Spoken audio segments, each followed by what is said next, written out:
Hello, younger older here, and welcome to my channel. There seems to be sometimes quite a lot of confusion as actually what a CBT is. Well, basically CBT means compulsory basic training. It is a modular course, basically of 5 modules from A to E. Element A is more or less sort of talking in the classroom, talking about helmets and that. I have actually done a video on that.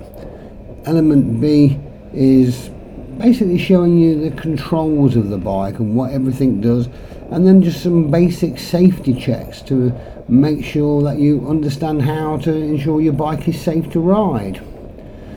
You then move on to element C, which is basically off-road riding. You will cover various exercises like riding in a straight line, controlled stop, left and right turns. You'll learn about OSM, PSL, you'll do U-turns, figure of 8 and emergency stops. Once you've completed that, you'll then go on to element D. I've actually just done a couple of videos on element D, where you'll talk about various aspects of roadcraft.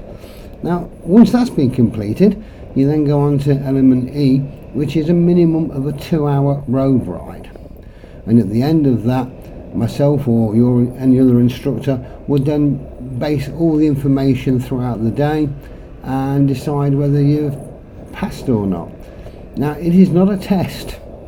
People say you can't fail. Well, you may not fail, but there's no guarantee that you're going to get your certificate on the day.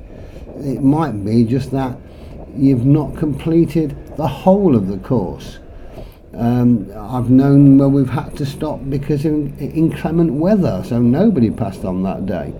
So basically, if you do need further training, you just go back, and you don't have to cover everything from the start to the finish again. It's then documented what you wasn't successful at, and you just have to concentrate on those aspects, and then hopefully at the end of that you will gain your CBT certificate. Your instructor can vary the order of all the topics or exercises within the element, but technically the elements should be done in order, and you actually can't move on to one element until you've actually completed the previous element. So that's really the hard and fast rules for it. There's many training schools out there.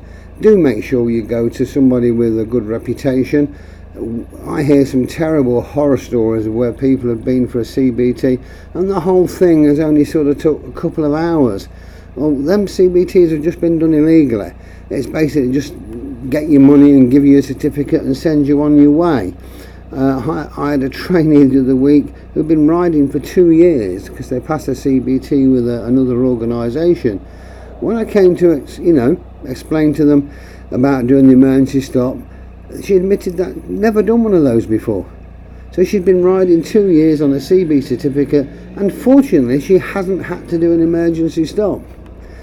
So do make sure you go somewhere where they've got a good reputation and you're going to get the correct training. Be prepared for it to take nearly a day, but it's an enjoyable day. You usually have a few laughs along the way, and you'll meet plenty of other like-minded people. So check it out and get your CBT booked. So I hope that's cleared up any confusion and just makes you a little bit more aware of what actually a CBT is. If you like it, please tick, maybe subscribe or leave any comments below. But as usual, ride safe and bye for now.